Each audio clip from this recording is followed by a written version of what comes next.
For practice 2.3, we're going to be continuing looking at periodization, and we're going to focus more on defining what it is and how to create a plan for a season. So again, we looked at vision, and that's ability to see where you're going. And I would say that's kind of a good idea what periodization is. To see the possibilities ahead and to create a pathway to that destiny. So with periodization, we begin with the end in mind, and we determine what that end is, and then we work backwards to our starting point. And periodization is what happens all in between to get where we want to go. So as a coach, we really have to have that vision. Then we have to create that plan. And it brings a lot of this theory into practice. And we're going to be talking about a lot of that this semester. And it's got to be systematic.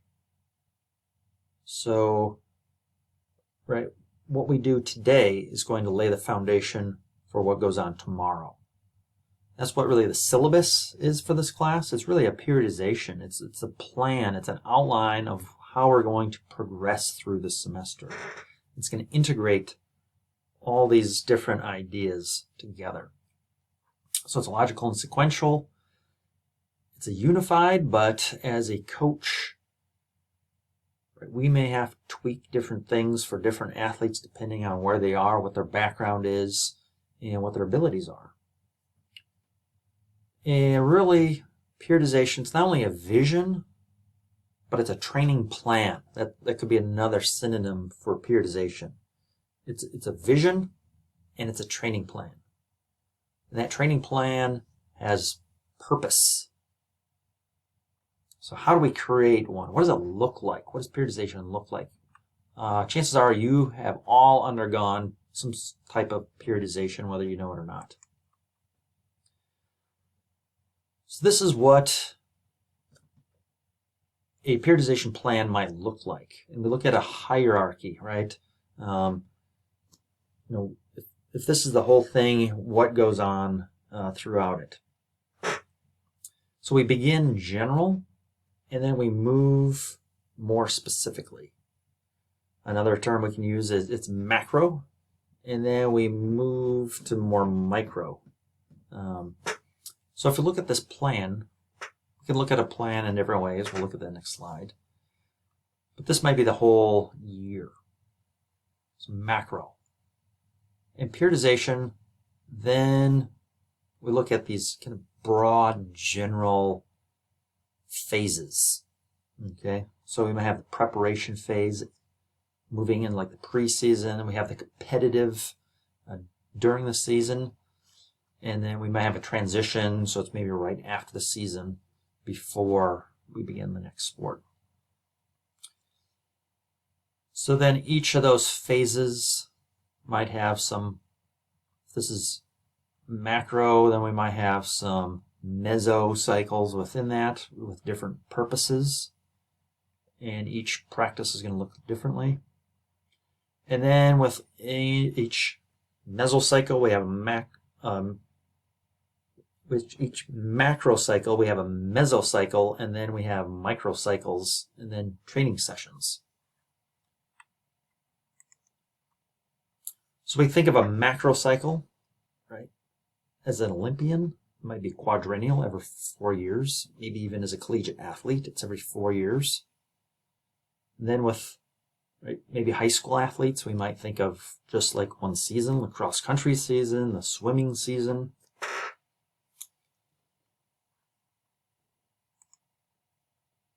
So within the macro cycle, we may have several mesocycles.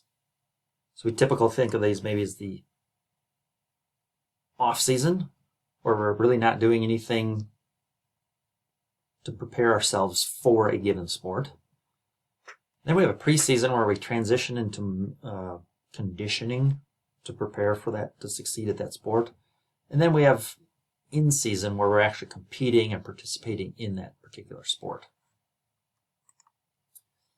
So we have our macro cycle. We may have several mesocycles. And each mesocycle can last anywhere from like 2 to 8 weeks in general.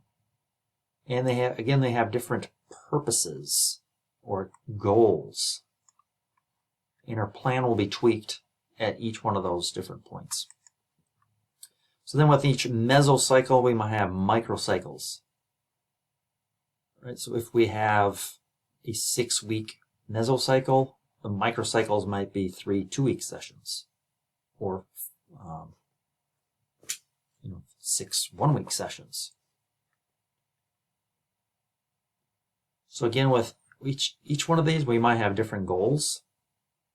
So maybe we're just trying to gain muscle mass, muscle size, muscles. Then we take that muscle, we want to build strength, and then we want to build endurance, and we want to build speed and sport-specific manipulation within that. So we have the macro cycle, year, multiple years. Mesocycle, maybe months, multiple months. Microcycles, maybe a couple weeks. And then within the microcycles, we have training days or training sessions. So that might be a couple hours, right? Each day and hours within that day. So again, looking back to John Wooden, right? His coaching philosophy, right? He believed that the little details are vital and the little things make up the big things that happen. So again, mentioned that he had each practice scripted.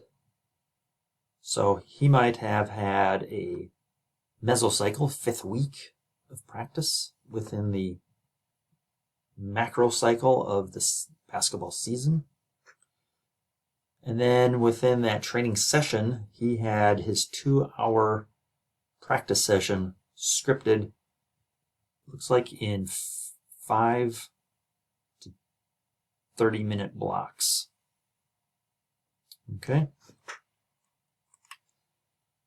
So we can look, right? This is a graphic of what another periodization looks like. We got the long-term, short-term, week workout, and then each movement within that workout. So perhaps we're doing 10 sets of 2 reps, and each rep is purposeful within that daily workout. And then that's building something for the future. So in conclusion for this video here, how have you experienced periodization? Identify the macro, meso, and microcycles of your sport where you're going to be focusing on this semester. And what are the goals and purposes of each one of those cycles? What is the duration, the span of each one of those cycles?